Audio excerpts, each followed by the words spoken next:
नमस्कार, युवा दर्शन में आपका स्वागत है। मैं भूपेंद्र द्विवेदी। आइए जानते हैं क्या है आज की प्रमुख खबरें। अंतर्राष्ट्रीय नशा मुक्ति दिवस पर प्रजापिता ब्रह्मा कुमारी ईश्वरीय आश्रम में आयोजित की गई संगोष्ठी। पत्रकारों को किया गया सम्मानित। नवागत एसपी राकेश सिंह ने संभाली रीवा की कमान। कहा, अवैध कारोबार पर लगाम लगाना होगी पहली प्राथमिकता। भैंस के दूध का कर्ज अदा करने पुलिस आरक्षक द्वारा लिखा गया पत्र, मांगी गई छुट्टी। सोशल मीडिया पर वायरल हो रहा है पत्र। और सड़क दुर्घटना के बाद कार्यवाही न होने का आरोप, पीड़ित परिवार ने एसपी कार्यालय पहुंचकर लगाई फरियाद। इन खबरों को आगे हम विस्तार से देखते हैं।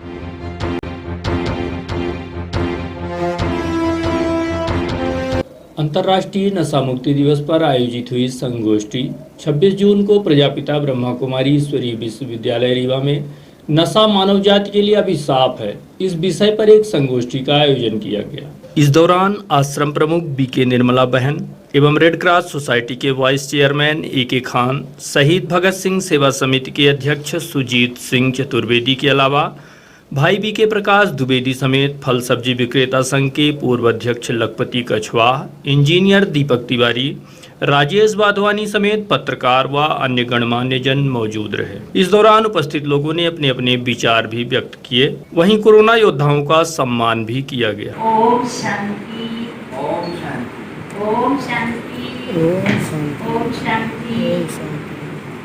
आज के अंतर्राष्ट्रीय नशा मुक्ति दिवस 26 जनवरी, आप सभी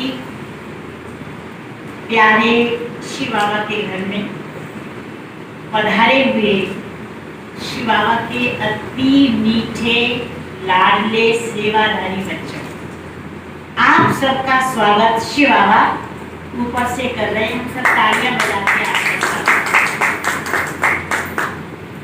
आप सभी ने ऐसी मिसाल कायम की है।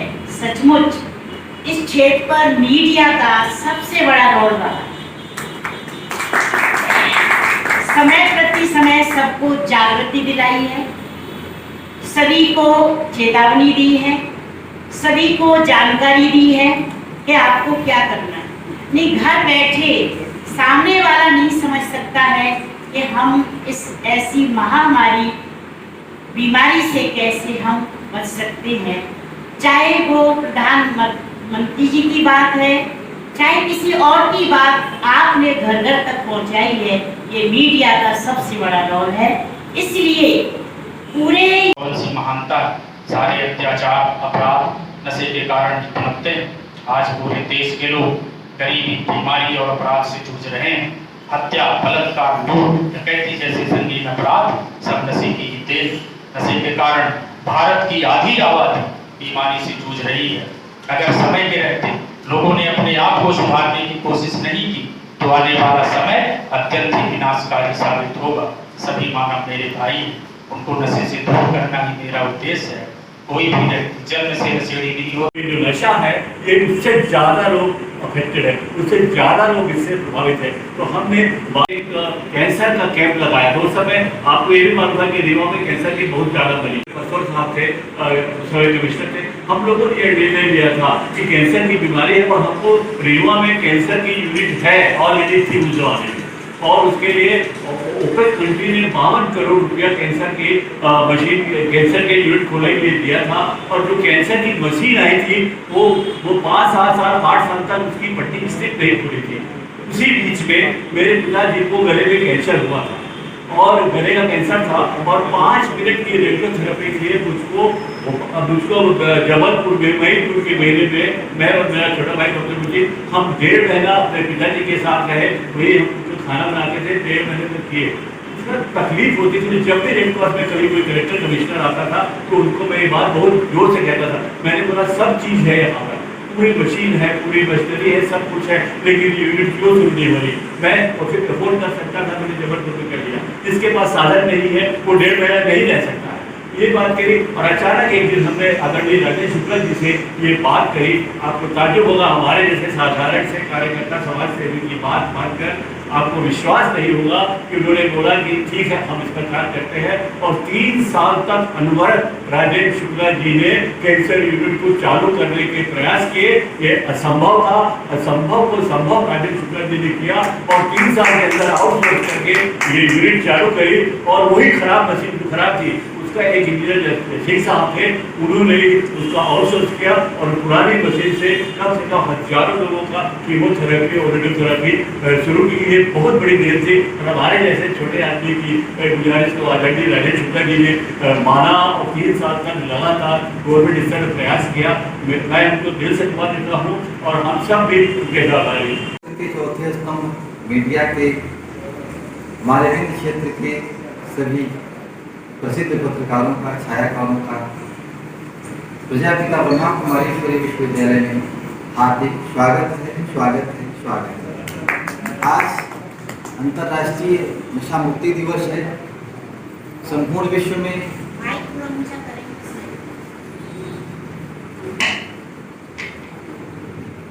विश्व में नशा एक ऐसी लोगों की लत हो गई है कि नशा से बहुत सारी संस्कृतियों का नुकसान हो रहा है, बीमारियां बढ़ रही हैं, अपराध बढ़ रहे हैं। लेकिन आप लोग मीडिया के लोग हैं, आप लोग बहुत ही जानकार, जागरूक और समाज की सबसे प्रखर प्रहरी हैं। तो आप लोगों से बात छिपी नहीं है, लेकिन एक समाज में कहीं ना कहीं गंदगी फैल रही है तो उसको हमको निकालने का भी प्रयास करना होगा। आज की इस पत्रकार वार्ता में प्रजापिता ब्रह्मा कुमारी ईश्वरी विश्वविद्यालय में जो आयोजित की गई है, मैं सम्मानपूर्वक आमंत्रित करना चाहता हूँ हमारे बीच में प्रजापिता ब्रह्मा कुमारी ईश्वरी विश्वविद्यालय की संचालिका जो सब जोनल इंचार्ज हैं राजनीति ब्रह्मा कुमारी निर्मला बहन जी, वहाँ करके मंच को स्थान करते हैं आदरणीय बहन जी। और साथ साथ में हमारे विंध्य क्षेत्र के उत्कृष्ट समाज सेवी और समाज में जिनका बहुत ऊंचा स्थान है, रेड क्रॉस के vice chairman, Lions eye hospital के वाइस चेयरमैन सम्माननीय अब्दुल करीम खान साहब, मैं चाहूँगा कि आज अब्दुल करीम साहब स्थान करें।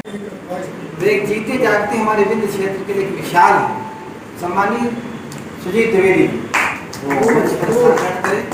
नशा मुक्ति संस्थान के आप अध्यक्ष हैं। आज समाज में जिस कदर से नशा व्याप्त होता जा रहा है, अभी हमारे आदरणीय सभी पत्रकार चर्चा कर रहे थे कि कैसे कैसे हुआ, कैसे कैसे लोगों ने लिया है। मैं कहता हूँ बात सही है, जो हो रहा है वो किसी से नजरअंदाज नहीं किया जा सकता है, लेकिन जो सत्य चीज है उसको अनदेखी भी नहीं की जा सकती है। आज आपको मालूम है कि नशा से कितना कितना नुकसान हो रहा है और नशा समाज को कहाँ ले जा रहा है। आप लोग कई बार कहेंगे कि आज तो सरकार ही ये काम करा रही है, ठीक। धरा पर अंधेरा बहुत छा गया है, दिए से दिए को जलाना पड़ेगा। दुनिया में कहीं भी आग लगी है, हम और आप कहेंगे यदि कहीं आग लगी है तो इन सब शख्सियतों का काम है बुझाना। अभी कुछ ही दिन हुए हैं, बल्कि अभी तो उसका कुछ पीरियड कुछ खत्म हुआ है। सरकार कहती थी, पुलिस कहती थी घर के अंदर रहो। आप लोगों को कोई नहीं कहता, आप लोगों को सम्मान पूर्वक उन्होंने प्रमाण पत्र दिया था। आप हैं जन को जगाने वाले, सोए को ताकीद देने वाले। आज हमारे देश का चौथा स्तंभ यहाँ पर धारा है। नवागत एसपी राकेश कुमार सिंह ने संभाली रीवा की कमान। रीवा एसपी राकेश सिंह ने शुक्रवार की दोपहर एसपी कार्यालय पहुंचकर पदभार ग्रहण कर लिया है। राकेश कुमार सिंह 2010 बैच के अधिकारी हैं। उन्होंने 2017 में आईपीएस की परीक्षा पास की है। वर्तमान पदस्थापना इनकी ग्वालियर तिघरा पुलिस ट्रेनिंग में थी। वहां से इन्हें रीवा के लिए बतौर एसपी स्थानांतरित किया गया है, जिसके बाद 26 जून को इन्हें रीवा एसपी रहे पुलिस कप्तान आबिद खान द्वारा बाकायदा दायित्व सौंपा गया है। रीवा में पदभार ग्रहण करने वाले नवागत एसपी राकेश कुमार सिंह 1995 में बतौर डीएसपी शासकीय सेवा में भर्ती हुए। उसके बाद पन्ना में ट्रेनिंग के पश्चात उनकी पदस्थापना 24वीं बटालियन चंडीगढ़ में बतौर असिस्टेंट कमांडेंट के तौर पर हुई। इसके बाद श्री सिंह खजुराहो, आष्टा, सहारनपुर, ब्यावरा में एसडीओपी रहे। वहां के बाद इन्हें 2004 में रीवा सीएसपी का दायित्व मिला, लेकिन रीवा में कम समय ही सेवा दे पाए। इसके बाद 2005 में फिर इनका स्थानांतरण सिहोरा जबलपुर के लिए कर दिया गया, जहां श्री सिंह एसडीओपी रहे। वहां के बाद इन्होंने गोहलपुर और जबलपुर में सीएसपी का दायित्व निभाया। इसके पश्चात 2007 में इन्हें श्योपुर का एडिशनल एसपी बनाया गया। श्योपुर के बाद पुनः इन्हें बतौर एडिशनल एसपी के पद पर ही इंदौर स्थानांतरित कर दिया गया। इसी बीच इन्होंने आईपीएस की परीक्षा क्वालिफाइड कर ली और फिर से एक बार इन्होंने जबलपुर रेलवे का पुलिस अधीक्षक के तौर पर दायित्व दिया गया। इसके बाद श्री सिंह बतौर एसपी मंडला में अपनी सेवाएं दी। वहां के बाद एक बार फिर 6वीं बटालियन का जबलपुर का कमांडेंट बना दिया गया। वहां से मार्च 2019 में इन्हें ग्वालियर स्थित तिघरा पुलिस ट्रेनिंग में एसपी बनाया गया। इसके बाद हाल ही में इन्हें रीवा पुलिस अधीक्षक की जिम्मेदारी सौंपी गई है, जिसके बाद एसपी राकेश सिंह ने शुक्रवार को रीवा पहुंचकर पदभार भी ग्रहण कर लिया। एसपी राकेश सिंह उत्तर प्रदेश के देवरिया जिले के रहने वाले हैं, जिनकी हाई स्कूल तक की शिक्षा दीक्षा इनके गृह जिले में ही हुई। रीवा जिले का दायित्व संभालने के पश्चात रीवा दर्शन न्यूज चैनल द्वारा नवागत एसपी राकेश सिंह से उनकी प्राथमिकताओं को लेकर बात की गई, तो उन्होंने बताया कि इनकी पहली प्राथमिकता कानून व्यवस्था को चुस्त दुरुस्त करना है, साथ ही अवैध कारोबार पर अंकुश लगाने की दिशा में विशेष पहल की जाएगी। आप खुद सुनिए रीवा दर्शन से बात करते हुए एसपी राकेश सिंह ने क्या कहा। सबसे पहले तो आपको बहुत बहुत बधाई, आपने रीवा का दायित्व संभाला है। धन्यवाद। और उसके बाद अब क्या आपके मतलब प्राथमिकताएं होंगी जिसको लेके आप? देखो, हर जिले की अपनी अपनी समस्याएं होती हैं, लेकिन पुलिस का जो पहला दायित्व रहता है कि अपराध पे नियंत्रण और कानून व्यवस्था की स्थिति सामान्य करके कायम रखना है। तो पहला उद्देश्य तो मेरा है किसी भी तरीके से अपराध पे नियंत्रण है और कानून व्यवस्था की स्थिति कायम रहे। इसके अलावा ढेर सारी ज़िले से जुड़ी हुई कई ऐसी समस्याएं होती हैं जो अन्य ज़िलों में नहीं होती हैं। तो विभिन्न क्षेत्र में स्पेशली रीवा में मेरे को बताया गया कि यहाँ पे कोरेक्स और अफीम की शिकायतें हैं, जिस पे कार्रवाइयाँ भी होती रही हैं। तो मैं कोशिश करूँगा कि इन कार्रवाइयों को और आगे बढ़ाया जाए। और एक कोरोना संकट पड़ाव समाप्त होता है तो लोगों को भी इस अभियान से जोड़ा जाए। एक अभियान चलाकर लोगों को जागरूक करके एक कोरेक्स और नशे के जो भी प्रकार हैं उनसे लोगों को मुक्त कराया जाए, ये हमारा उद्देश्य रहेगा। सर, ये माना जाता है कि ये पूरी तरह से यूपी का बॉर्डर है और अवैध हथियारों के साथ साथ जो आप बता रहे हैं कि अवैध गांजा, शराब और इन चीज़ों का बहुत ज़्यादा से ज़्यादा वो रहता है यहाँ पर, तो उसको लेके क्या विशेष? देखिए, जैसे कई प्रकार के नशे होते हैं और कई प्रकार के नशे कई प्रकार जगहों से आते हैं। जैसे गांजे की सप्लाई देखेंगे तो ये गांजा जो है यूपी से नहीं आता है, ये गांजा उड़ीसा से चलता है और भिन्न भिन्न जगहों पे बढ़ता है। उसी तरह अफीम का सीधा संबंध यूपी से कम होकर उन जगहों से भी है जहाँ पे अफीम पैदा की जाती है। कोरेक्स का संबंध मेरी जानकारी में कटनी में भी कोरेक्स की प्रॉब्लम रही है और अभी भी है। तो कहाँ से बॉर्डर यूपी का होने से इंटर स्टेट बदमाशों का आवागमन अवश्य है और अवैध हथियार कई जगह बनते हैं पूरे देश में। इसमें स्पेशली खरगोन ज़िले में आप देखेंगे, बड़वानी ज़िले में देखेंगे, सिकलीगढ़ लोग इस बात के लिए बदनाम हैं।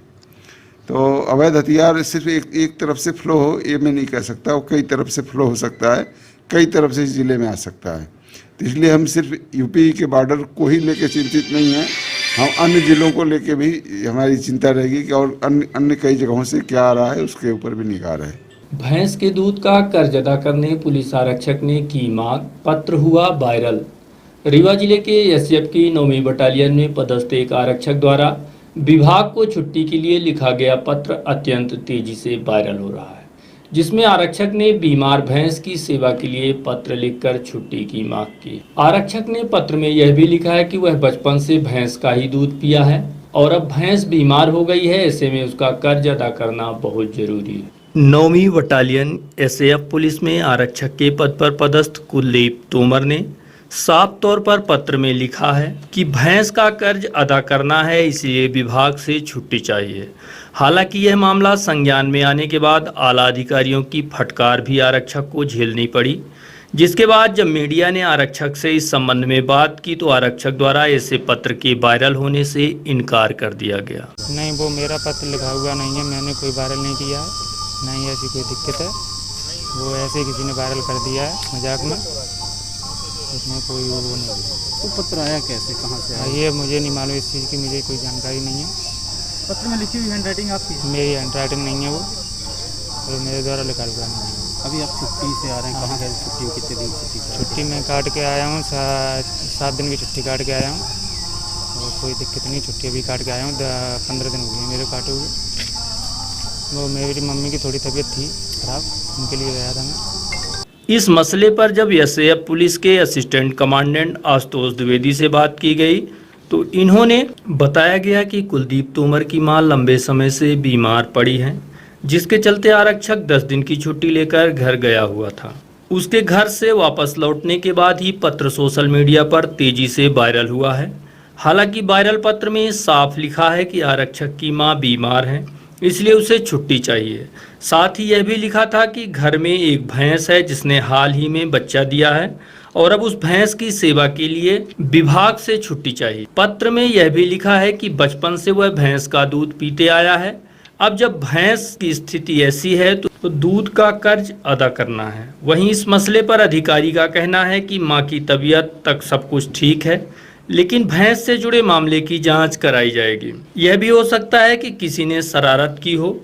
अब मामला क्या है यह तो जांच का विषय है, जांच के उपरांत ही पता चल पाएगा कि मामला क्या है। उक्त मामले में आरक्षक एमटी आरक्षक के कुलदीप तोमर, आज इन्हें ऑफिस तलब किया गया था और इनसे पूछा गया तो इन्होंने ऐसा ही बातों का खंडन किया। इन्होंने कहा कि मुझे अवकाश की आवश्यकता नहीं है, ना ही ये पत्र मेरे द्वारा लिखा गया है। तो आंतरिक स्तर पर ये जांच की जा रही है कि ये पत्र किसके द्वारा लिखकर वायरल किया जा रहा है। और हाल ही में इन्होंने अभी ही अपने पारिवारिक समस्याओं की वजह से कुछ दिनों का अवकाश काट कर आया है, तो इनको अब अवकाश की आवश्यकता नहीं है और ये संतुष्ट हैं अपने इससे। हम जांच कर रहे हैं कि पत्र किसके द्वारा लिखा गया है। सड़क दुर्घटना के बाद कार्यवाही न होने का आरोप लगाते हुए पीड़ित परिवार द्वारा शुक्रवार को एसपी कार्यालय पहुंचकर फरियाद लगाई गई। शिकायत लेकर एसपी कार्यालय पहुंचे लोगों का आरोप है कि गुड़ थाना प्रभारी द्वारा उस व्यक्ति के खिलाफ कार्रवाई नहीं की जा रही है जिसने इस भीषण सड़क दुर्घटना को अंजाम दिया है, बल्कि पुलिस का कहना है कि किसी दूसरे वाहन का नंबर बताया जाए तो हम इस मामले में कार्यवाही कर सकते हैं। जबकि इस मामले को लेकर जब हमारी बात एडिशनल एसपी शिव कुमार वर्मा से हुई तो उन्होंने साफ तौर पर कहा कि घटना के बाद अज्ञात वाहन चालक के खिलाफ एफआईआर दर्ज कर लिया गया है। उसके बाद पीड़ित परिवार द्वारा उपलब्ध कराए गए दस्तावेजों की आगे भी जांच की जा रही है। एसपी कार्यालय शिकायत लेकर पहुंचे सड़क दुर्घटना में मृत हुए युवक के परिजनों समेत घायल अजय द्विवेदी ने गुड़ थाना प्रभारी पर गलत एफआईआर करने का आरोप लगाया है। आप खुद सुनिए लोगों ने क्या आरोप लगाया। 7:30-8 बजे के अंदर घरे से निकलत रहा, एक ठे हमार हितुआ मिला तो वह हितुआ को हम बैठा लीन गाड़ी में। वो गाड़ी चलावेला आगे गान दुआरी के पहले वो गाड़ी खड़ी की तो हम लवशंका करे लगा। लवशंका करे के बाद यह गाड़ी खड़ी रही है। ये गाड़ी के हमें से चिन्हत रहन कि ये बैंक की गाड़ी है, ये गाड़ी के चिन्हत रहन हम। तो यह गाड़ी वाला हम जैसे खड़ा हो के यानी लवशंका करके आई थे तैसे ये गाड़ी स्टार्ट भाई। स्टार्ट कीने के बाद हमका मारी ठोकर मार के सीधे चल दी। तो हम गाड़ी नंबर देखे लागन तो गाड़ी नंबर एक रहा MP 17 CC 787 गाड़ी नंबर रहा। एक हम घरौबा हन भैया जय हन, हम बाहर के ना हो हन तो यह आदमी गाड़ी नहीं खड़ा की। फिर हम सज्जन जब हमारे साथ रहा तो कहन कि ना सज्जन हमका केहू मरवात नहीं डाली।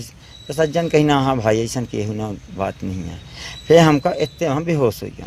जब बेहोश हो गया तो गेहूँ चिट्टा गिर पड़ा। ये गाड़ी वाला निहारबा नहीं भाई निहार दे कि हाँ आ वाला है कैसा ना भाई कहा है ये आदमी निहारबा भर नहीं भाई। यहाँ किस लिए आए हैं हम लोग? यहाँ 1.5 महीना रिपोर्ट कीने हुई है, आज तक थाना की कोनो मतलब नहीं है। थाना वाले कहत हैं, एसपी व टीआई कहत है कि हमका वह गाड़ी चलावा दूसर गाड़ी के नंबर बताई तो हम रिपोर्ट लिखी।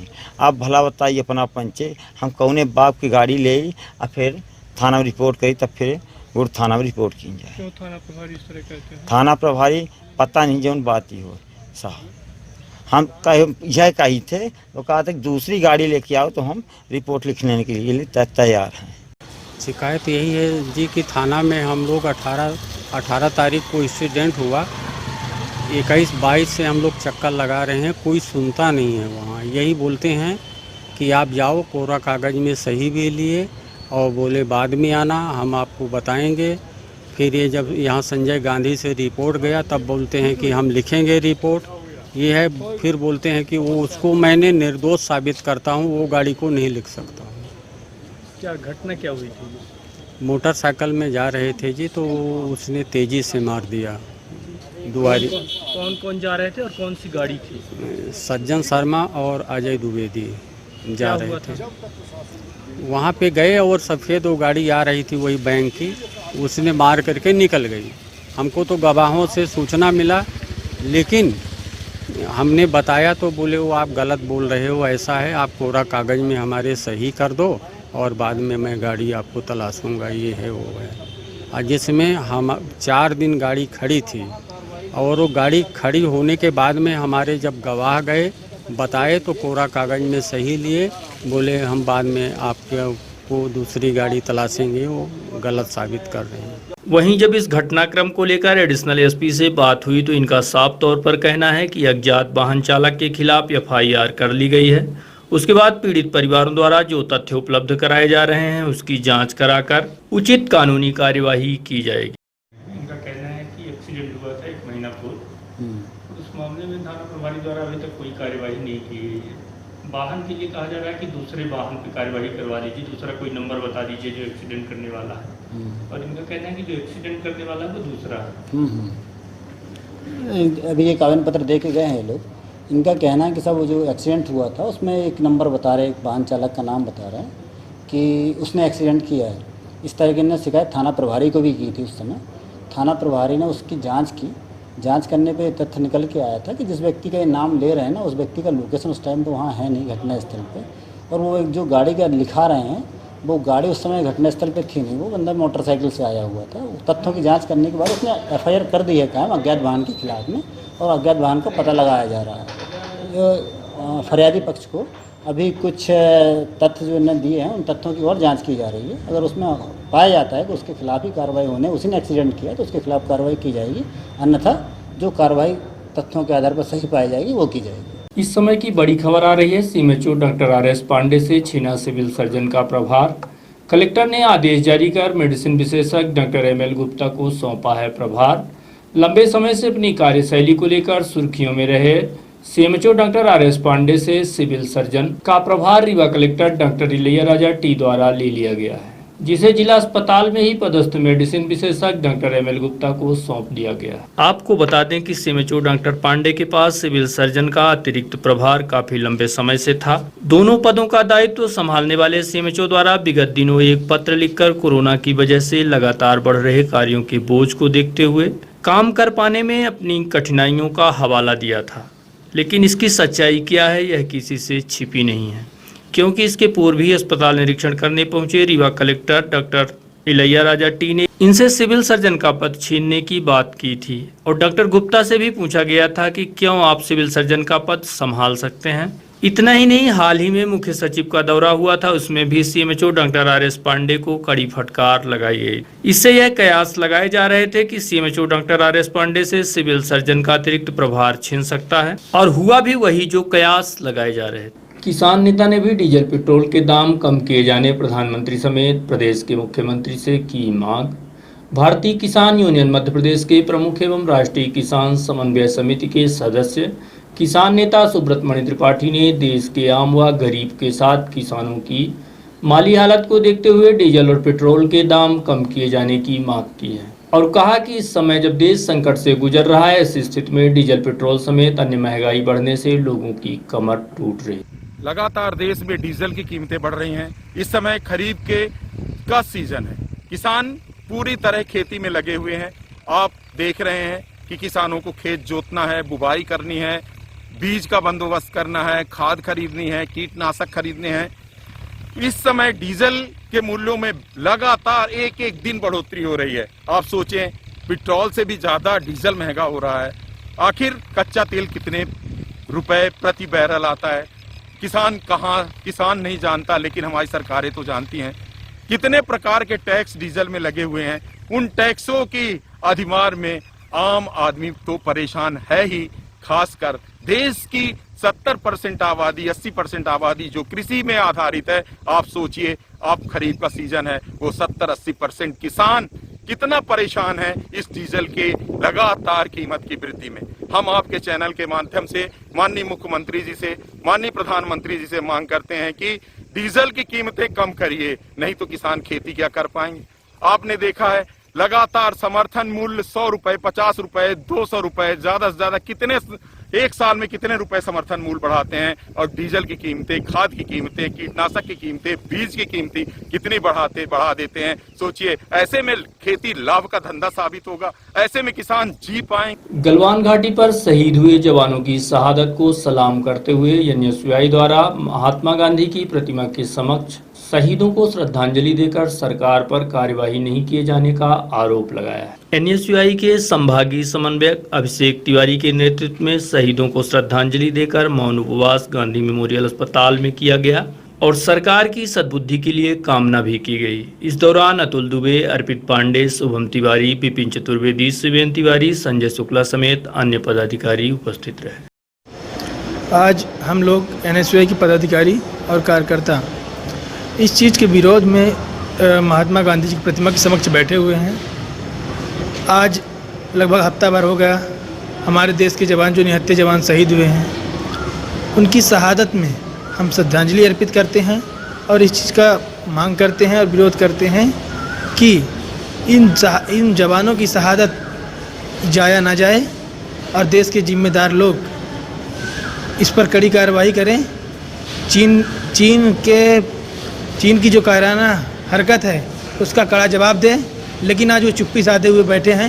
उस चीज़ के विरोध में हम महात्मा गांधी की प्रतिमा के समक्ष एनएसयूआई कार्यकर्ता बैठे हुए हैं और यह मांग करते हैं कि देश कड़ी से कड़ी कार्रवाई करे, चाहे नेपाल हो, चाहे भूटान हो, चाहे चीन हो। हमको एक अच्छी ताकत के साथ सामने आना होगा। इस तरह जो नज़रअंदाज किया जा रहा है इस घटना को, उसके खिलाफ हम लोग आज बैठे हुए हैं। आज एक तरफ गम और गर्व भी है, दूसरी तरफ गुस्सा भी है। गुस्सा इस बात का है कि केंद्र सरकार अभी भी सेना को लेकर गंभीर नहीं है, क्योंकि 15 तारीख की घटना को 2 दिन बाद उसको सेना के ट्विटर अकाउंट से जानकारी दी गई थी। मुझे याद आते हैं वो पुराने दिन पुलवामा हमला, जब 14 फरवरी को हमला हुआ था और अगले ही दिन सेना के ट्विटर हैंडल से तुरंत जानकारी देकर उन्हें दिल्ली लाया गया और उनको श्रद्धांजलि दी गई प्रधानमंत्री के द्वारा, विपक्ष के नेता श्री राहुल गांधी जी के द्वारा। लेकिन इस बार की घटना को छुपाया क्यों जा रहा है? और पहला सवाल ये है कि निहत्थे हमारे सैनिकों पर उन्होंने अचानक कैसे वार किया, हमारे ज़मीन पर वो कैसे एंट्री कर पाए? और सरकार अभी भी इस जवाब से बच रही है, वो पुरानी बातें याद दिला रही है, कहीं ना कहीं वो गुमराह कर रही है। हम सब इसी बात को लेकर पुनः शहीदों को श्रद्धांजलि दे रहे हैं। और आज जिस प्रकार रॉड के द्वारा हमारे सैनिकों को मारा गया, जहाँ जिस एरिया में जिसका बेटा अगर हुआ होगा उस एरिया में मातम छाया हुआ। आज रीवा में देखिए शोक की लहर छाई हुई है। तो कहीं ना कहीं हम सब आज बहुत गम से हैं और इस श्रद्धांजलि दे रहे हैं। अधेड़ की करतूत पहुंची थाने। मामला है मनगवा थाना क्षेत्र का, जहां थाने पहुंचकर एक युवक ने शिकायत दर्ज कराई है कि उसकी पत्नी के साथ गांव के रहने वाले 55 वर्षीय केदार गुप्ता द्वारा छेड़छाड़ व दुष्कर्म किए जाने का प्रयास किया गया है। शिकायत दर्ज कराने थाने पहुंचे युवक के मुताबिक उसकी पत्नी मानसिक रूप से विकलांग है, जो घर में ही रहती है। शिकायतकर्ता ने यह भी बताया कि वह घटना के वक्त अपना व्यापार करने चला गया था। इसी बीच जब वह घर लौटा तो उसके अंदर से चीखने चिल्लाने की आवाज़ आ रही थी। घर पहुंचा तो वहां से आरोपी निकलकर भाग गया, जिसके खिलाफ मनगवा थाने सहित महिला थाने में भी शिकायत दर्ज कराई गई। मेरा पति चले गए थे गमाई जी, तो फिर वो आया जी, केदार गुप्ता जी, फिर हमारे साथ पटक दिया, सीना पकड़ दिया। अच्छा, फिर गुहार मारा जी, तो फिर इतने में आ गई। अच्छा, तो वो फिर भाग दिया। क्या है? शिव नारायण गुप्ता। हमने कहा मई चले गए तू नहीं। हाँ तो कैमरा खुला था। हाँ। तो केदार घुस के अंदर केदार गुप्ता बन गया। कहाँ के हैं? रघुराजगढ़। फिर इसका पकड़ के सीना पटका तो हम गमई से आ गए उतनी दूर। हाँ ये हल्ला करी। हाँ हाँ। तो हमने खेदे उसको। हाँ वो हाँ। भाग गए अपने घर। अच्छा, आपकी मिसेज को? जी, दोपहर 12 बजे के बाद। 12 बजे के बाद। फिर वह दिना गाड़ी साहब नहीं मिली। हाँ तो उसके बिहान भे आज महिला थाना FIR दर्ज है। हाँ। जी, आज कोर्ट में बिहान। अच्छा। केदार फरार है। नहीं करें महिला थाना पर। मंथली थोड़ा डिस्टर्ब है। अच्छा। दिमाग नहीं है बहुत अच्छा। विक्षिप्त हैं थोड़ा दिमाग दिन से। आए। परेशान लोग है। परेशान कर। केदार गुप्ता ने।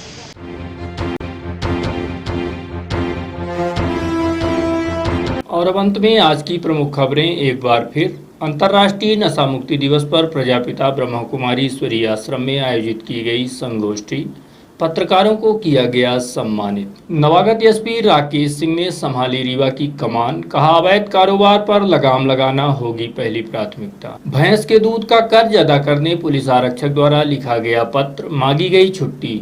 सोशल मीडिया पर पत्र हो रहा है वायरल। और सड़क दुर्घटना के बाद कार्यवाही न होने का आरोप, पीड़ित परिवार ने एसपी कार्यालय पहुंचकर लगाई फरियाद। तो ये थी आज की प्रमुख खबरें। देखते रहिए रीवा दर्शन, दीजिए हमें इजाजत। नमस्कार।